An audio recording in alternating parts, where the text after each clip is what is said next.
Namaste and good morning, everyone. Let's start our Gita class, Sunday's Gita class, with some mantras first. Om Parthaye Pratibodhitam Bhagavata Narayan Swayam Vyasena Grathitam Puran Munina Madhye Mahabharatam Advaitam Ritvarshine Bhagavati Mashtadashadhyayane Am Twam Anusandhami Bhagavad Gita Bhavadveshine नमो अस्तुते व्यास विशाल बुद्धे full Arvind आयत पत्र नेत्र येन तव्या भारत तैल पूर्णः प्रज्वलितो ज्ञान में प्रदीपः परपान पारी जाताये तोत्र वेत्र एक पाने ज्ञान मुद्राये कृष्णाये गीता अमृत दुहे नमः सर्वोपनिषदो गावो दोगदा गोपाल नंदना पार्थो वत्सा सुधीर भोगता दुग्धम गीता अमृतम महत वसुदेव सुतम देवम कंस चानूरमर्दनम देवकी परमानंदम कृष्णं वंदे जगद्गुरुं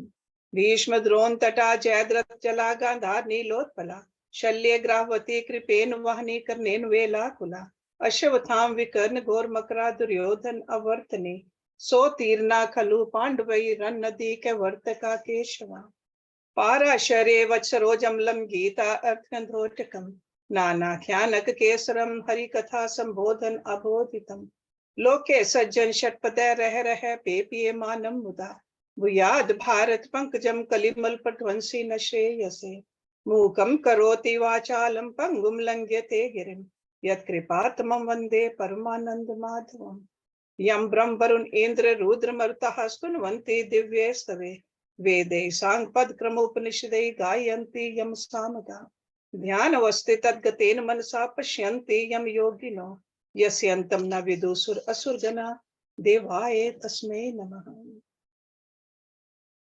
We ended our last week's class with verse number 21, where Arjuna is asking 3 questions.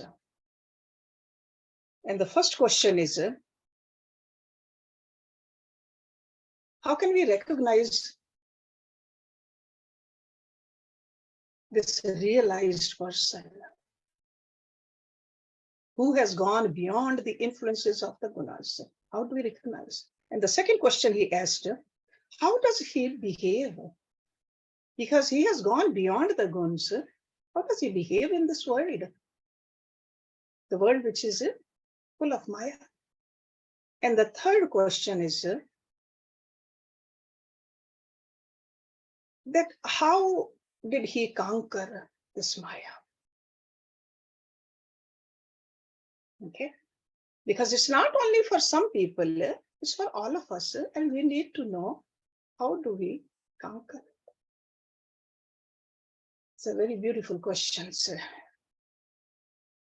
And I told you last time, the rest of the chapter, Lord Krishna is answering these questions, but very to the point though.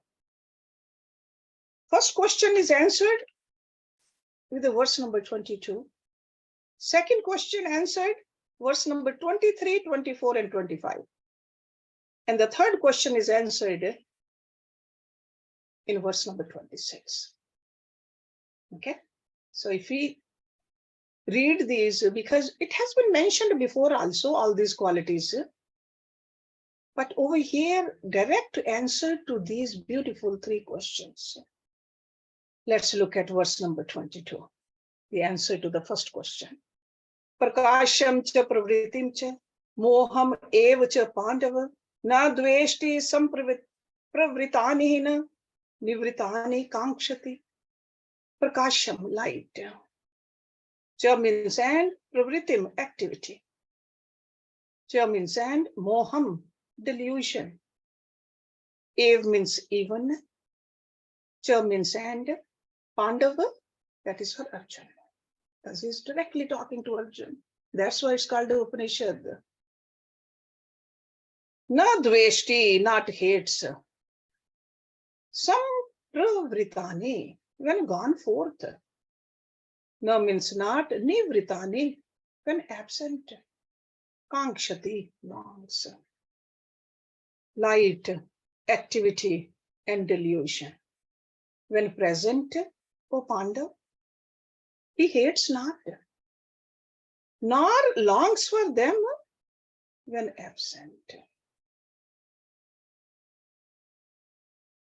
So in answering the first question of Arjuna, Lord Krishna tries to explain how the person of right understanding does not hate the effects of the gunas. See, prakash, pravriti, moham, those are the effects of the guna. Prakash is the effect of the satvikta. Pravriti is the effect of the rajsikta. And moh is the effect of tamsikta. So when they are clearly present in his inner life, nor does he long for them when they have disappeared. So that means the equanimity. Equanimity is the essence of perfection.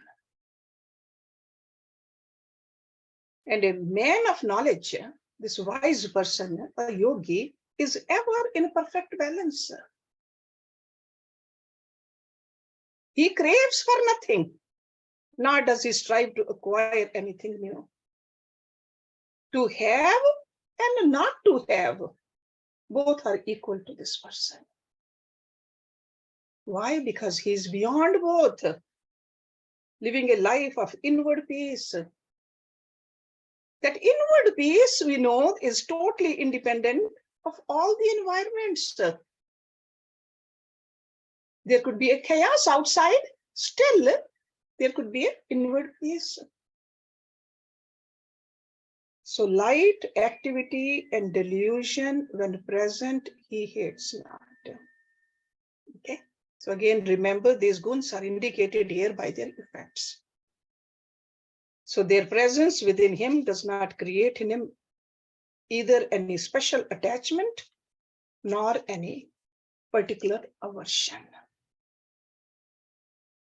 So this is a person on the transcendental platform.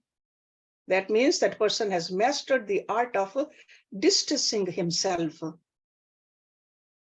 from the Maya. Living in the Maya, but not letting the Maya enter into him, in his mind.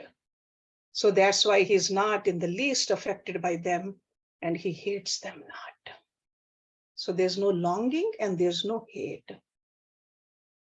See, it is only in the absence of the self-knowledge, and self means the soul, the Atma, or divine, that we start hating something, or we start clinging to something. So that's why previously, in the previous verses, he said that person who is sattvic develops an attachment for peace and the serenity. That's an attachment out of sattvikta. And Rajasic nature makes us attached to the thrills and the joys of this world. We want those activities. We want the life to be full of passion. And he does not get disturbed by any of it. It could be there or it's not there. And tamsikta is the dullness. Even if the life is dull, still he's okay with it. So, nor longs for them when absent. See, that's also a very key point over here in this verse. Not only has he no particular attachment for them, but also he is not at all worried by their absence. Because he has risen much above these gunas and they have nothing to offer to him. It's almost like that example I often give you.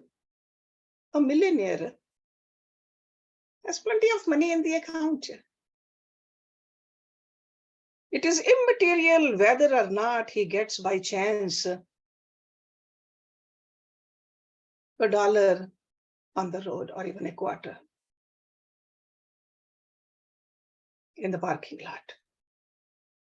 He may bend down and pick it up, but there won't be any effect on his mind.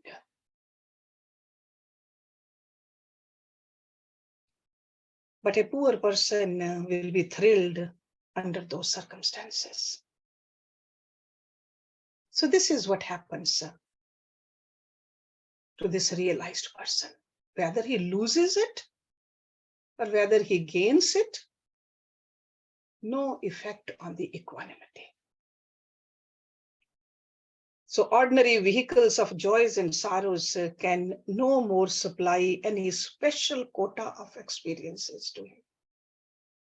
Ever steady, balanced, he lives beyond all the storms and clouds in an unbroken realm of peace. So now in the next 3 verses, the answer to the second question, his conduct. How does he behave in this world? Because sometimes we think this kind of a person, or if we acquire this kind of equanimity, we'll be like stones. That Krishna says in verse number 23, Udasinvat asinaha gune yena vichalyate gunaha vartante iti iv ya avatishtati na ingate. Udasinvat, like one unconcerned. Asinaha, seated. Gune, by the guns. Ya means who, na means not. Vichalyate is moved. Gunaha, the guns. Vartante, operate. Iti means thus. Ev means even. Ya means who. Avatishtati is self-centered. Na means not. Ingate, moves. He who seated like one unconcerned is not moved by the guns, who, knowing that the guns operate, and he is self-centered and moves not, swerves not. So this is a picture of the relationship of that realized person with the things and the beings of the world. Because he still lives in this world with us, with the things with him. The roof is on the head, food needs to be eaten, doing all the duties. Because most of us can act the part of God as long as the situations around us are not too tempting. But this person, whether there's a conducive environment or non-conducive, is still equanimous. Because normally we see that if we are poor, we can say that we can live a simple life. As soon as the money starts pouring, the color changes. Okay, so this person in the middle of everything or without anything, still equanimous. So many good qualities which we attribute to many people around are all could be a falsely painted, superficial beauty, concealing behind its artificial, unhealthy personality. So the real test of a perfect one is not in the jungle or in a cave, but in the society of men. And this is what he's telling us, that this person living in this world does not get moved. The key word is udasin vat, like one unconcerned, like one. We know that the true nature will come out only when we are crushed. See, we often read the example of the sandalwood. The fragrance comes when we crush it. Or even the tulsi leaves. Their fragrance we can smell, we can taste only when we crush them with our fingers. So that's why it's quite scientific and rational that we must know that how a man of perfection will conduct himself in the world. As I said earlier, then in the previous chapters, especially the chapter 2, chapter 5, and chapter 6, these qualities were mentioned. So the same qualities is reiterating over here to answer Arjun's question. He who seated like one unconcerned is not moved by the guns. So this does not mean that he is totally unconcerned with the happenings of the world. Rishi Vyasa is very careful in his choice of expression over here. He says that the man of perfection looks like one unconcerned. What does it mean? He is not in the least agitated. That doesn't mean that he will not pick up a cause. That doesn't mean that if snake or tiger is coming towards him, he will not take the proper action. But his mind will be calm. It's a mental state. He will not become hysterical with the happenings around. He will definitely take a proper action. So a person of true wisdom lives ever fully aware of the techniques behind the changes in himself and in the world around him. And then another term over here, that he is a self-centered and swerves not. Because in order to watch the play of these three guns, he needs to be an observer, the Sakshi. That Sakshi is beyond the guns. It's almost like you are standing in your balcony and looking at what's happening on the street down there. You're only observing. You are not getting into the, if there's a fight or there's an argument, you are not getting involved in it. You are just observing. And this is what this yogi does. Observes. Why? Because he is awakened to the spiritual consciousness. He swerves not. So self-centered doesn't mean he is selfish. He is centered in the self. Because sometimes we use this word, a person is self-centered. Okay? Centered in the self, in the Atma. And when he witnesses the play of the gunas in himself, because gunas are this whole body, the mind, intellect, ego, all of it has guns. So that play is going on. But he remains established in his own divine nature. That is avatishtati means. Rishi Vyasa has used these beautiful words over here in this great scripture. That's why it's important to know little Sanskrit to see the beauty of his creation. Even doing all the work, the man of perfection is above the iron grip of the three guns. The next verse also, answering the second question.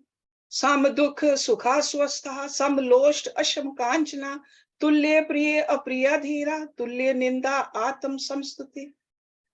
Sam sukh dukh. Sam means alike.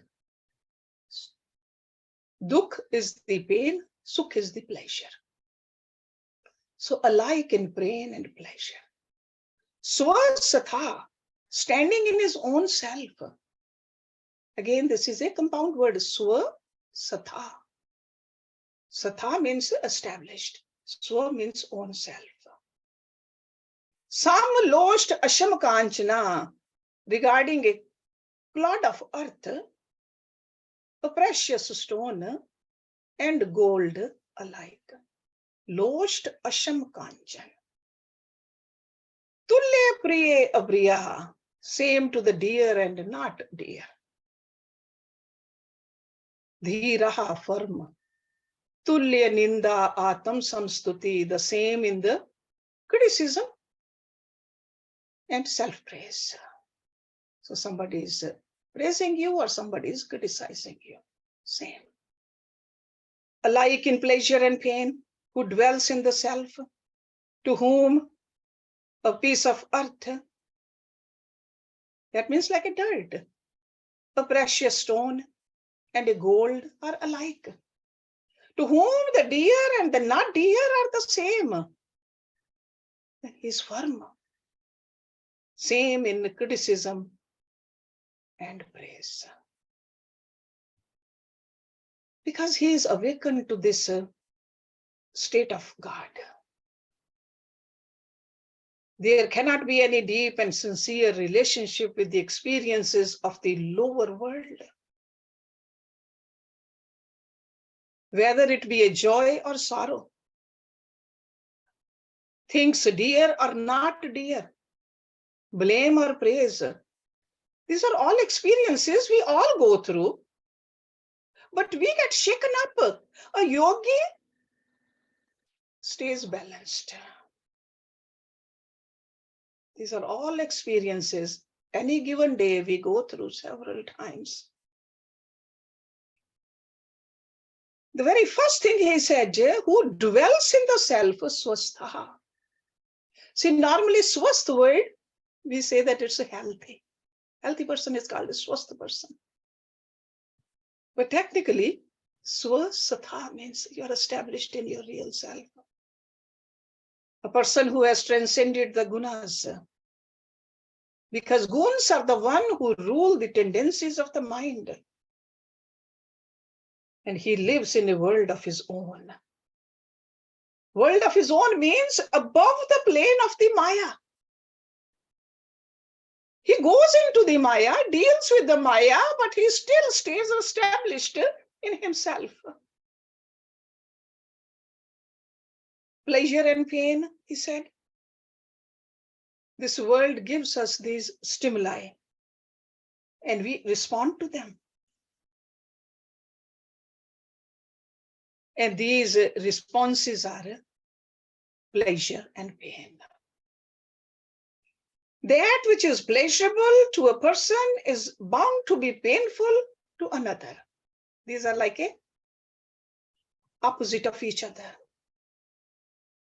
If the things of the world were in their own nature, either pleasurable or painful, they would have certainly caused the same uniform reaction in all of us. But we know that they don't. Our mind interprets them. Our intellect decides. That's how we are colored by our own past experiences. But a person, this wise person, a yogi, who's looking at the world through the clear glass of the mind, does not get attached to pleasure or the pain. He is alike in pleasure and pain. We react towards pleasure and pain.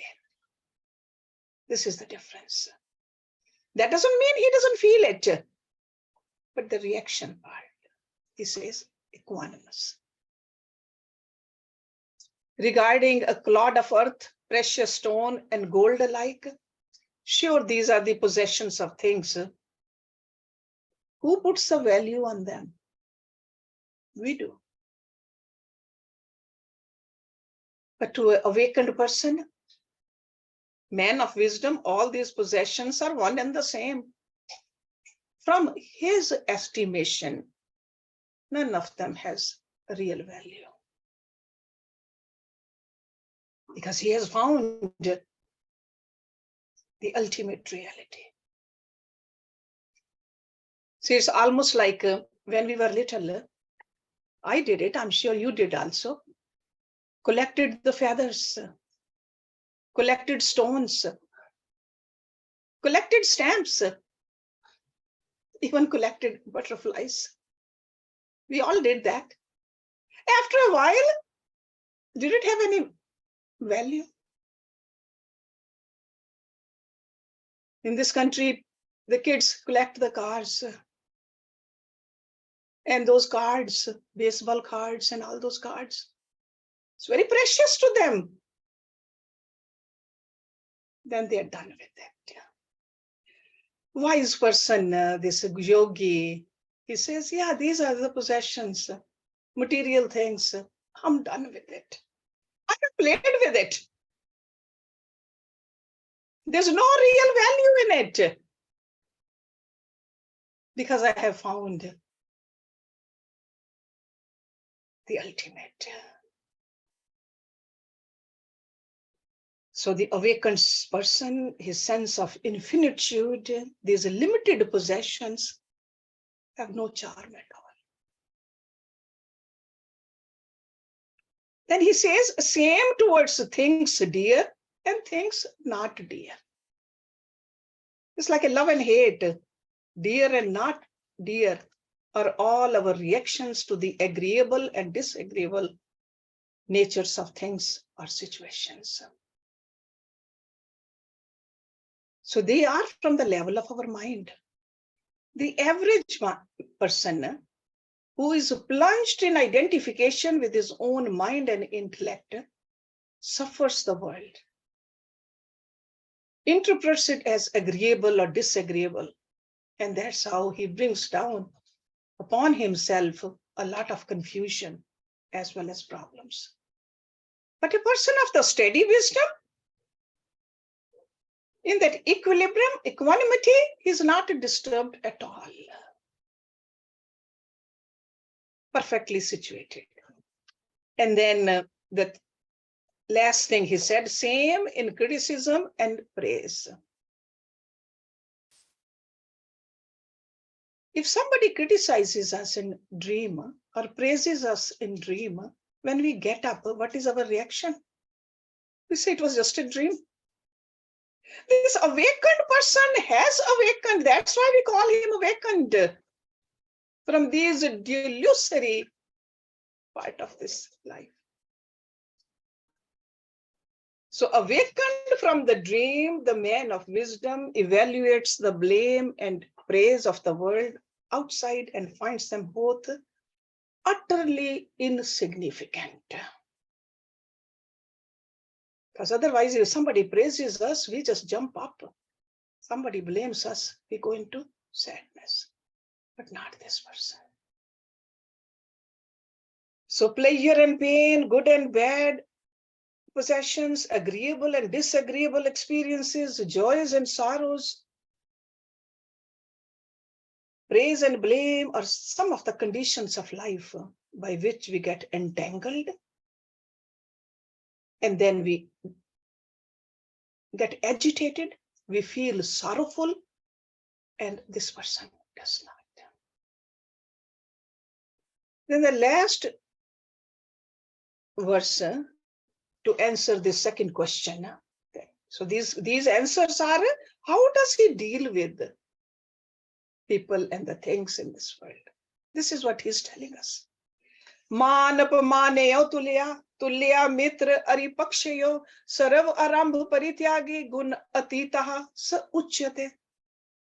Man apamaneyo. Man is honor, apaman is dishonor. So in honor and dishonor, tulya, same. Again, tulya, the same. Mitra ari pakshayo, two friends and enemies. Sarv arambh parityagi, abandoning all undertakings. Gun atita, crossed beyond the guns. Sa means he, uchyate is said. The same in honor and dishonor. The same in friend and foe, enemy. Abandoning all undertakings. He is said to have crossed beyond the guns. So the sense of equanimity in honor and dishonor is described here as one of the definite signs of perfection attained. Honor and dishonor. If somebody offers us a seat, or somebody says namaste to us, rooted in his own lived experience of divinity, a man of vision is not afraid of life. And the rewards of this life, because this perfect one looks at things and happenings from a different angle, and that is a spiritual angle. Because an egoistic person evaluates the life differently. Do others respect me? Or somebody disrespected me?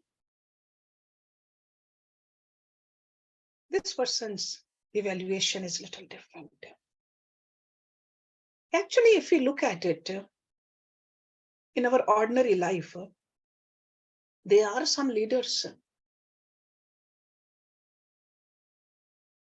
They are energetically, they have love in them, and they serve their generations in spite of the insults. Okay, so there are leaders. They could be in the political arena, or they could be in a academics, or they could be the scientists, because they are focused on the goal. They don't get disturbed. So honor and dishonor are the evaluations of the intellect that change from time to time, from place to place. We know that. But to one who has transcended the ordinary planes of egoism and vanity, these both are same. If somebody else is who is evaluating me, because some people can put a crown on the head, and on the same person, the others might put a crown of thorns. The evaluations given by those people. So this person who has risen above it doesn't even matter. The same to friend and foe. That means the enemy. Actually, there is no enemy for this kind of a person. And this kind of a person is not attached to anyone in earthly friendship anyway. In our estimate, it could be that they are the enemy or the friends, but to this person, it doesn't even matter. It's almost like for this person, the right hand is same as the left hand. Everybody is same. Because if my right hand is stronger than the left, I don't say that right is my friend and left hand is my enemy. They are just part of me. So when a person has realized the oneness with the whole creation, one with the infinite, which is all pervading, then who is the enemy? Who is the friend? It's all one. And then another one, I think we have talked about it in the previous chapters also, abandoning all undertakings. What does it mean? Does it mean he doesn't start any new business or anything new? No. Anxiety to earn, anxiety to acquire, anxiety to possess, anxiety to hold, or claiming the ownership are indicated by this term, undertaking. Thinking that I am doing it, the doership. Because all this is possible only when ego is there. When the limited ego sense has finished, all the ego-motivated activities also end. Doing it, but not taking the credit for it. Passing on the credit where it belongs. So he works in the world as a saint, as a yogi. This person works harder than us. Sometimes we wonder how this person can find time to do all this or the energy to do all this. But because no wastage of anxiety or the stress about the fruits. Because he has gone beyond the guns. So these three verses, verse number 23, 24, 25, answer the second question of Arjuna. We should not get afraid of these qualities. In fact, we should get inspired. We should write them down and see, can I cultivate these qualities, at least one of them, in this lifetime and progress?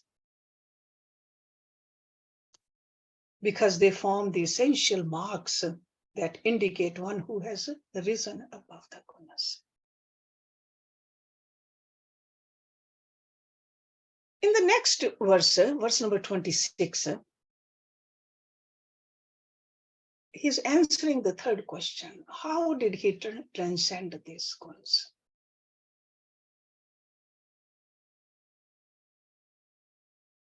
It's a beautiful, very clear answer if we just dig deep into it. Mam chaya avibhecharena bhakti yogena sevate sagunan samtityetan brahma bhuyaya kalpate. So Lord Krishna is revealing the one and only method. Because he has mentioned many methods before. Now only one and only method which can help us transcend these modes of material nature. Ma means me. Me means God. Cha means and, ya means who. Avyebhicharen, unswerving. Okay? Unswerving. It's just like we got to stick to it. Bhakti yogain, with devotion. Bhakti yoga. Sevate serves. Sa means he, gunan, gunas, samatitye, crossing beyond. Etan these, Brahma bhuyaye, for becoming Brahma. Kalpate is fit. And he serving me with unswerving devotion. And crossing beyond the guns is fit to become Brahma. Has not become Brahma, fit to become Brahma. So he who serves me with unswerving devotion, love for God is called devotion. Our minds revel readily and with a pleasure wherever there is love. Our entire nature is fed by our thoughts, and as the thoughts, so the mind. So to contemplate steadily upon the infinite nature of the self is ultimately to become the self. And that's how we end our mortal, limited ego. So contemplation upon the nature of the Lord in all sincerity, intensity, we know cannot be maintained all the time. Because during our meditation, during our prayers, we do that. But even during meditation and prayers, we cannot continuously do it, most of us. So that's why Lord Krishna, knowing this weakness of a human mind, giving us a very practical advice, a method of maintaining our thought for a longer period of time through the process of dedicated service, seva. More and more seva. Yesterday I was telling you, santosh is good. That is a virtue, but not in doing seva. We should not be satisfied that I have done seva for an hour a day. Self-dedicated seva. That all work, if intelligently undertaken in a spirit of dedication and service, can be converted into worship, devotion. So with the help of Bhakti Yoga, the mind has to be fixed on the Supreme Lord. This clearly and evidently shows that mere devotion to the Lord is not enough. Lord Krishna is expecting the devotees to bring religion from the puja rooms and the temples to the fields of their everyday life of activities. Whether we are cooking or cleaning or taking care of our children or grandchildren or taking care of our customers, our patients, whatever we are doing, do it Sevarupe. Such a practice of constant God awareness and dedicated service removes the agitations of the mind. And that's how we learn how to tune up our inner instrument. That's how we get rid of the tamsikta and the rajsikta from our mind. And that's how the proportion of sattvikta increases. And the proportion of sattvikta, if it increases, it doesn't take long to let go of the sattvikta also. That's why he said such a seeker is fit to become Brahma. To realize Brahma is to become Brahma. But first we have to become a fit though. We got to become adhikari. And this is what he is telling us in these verses.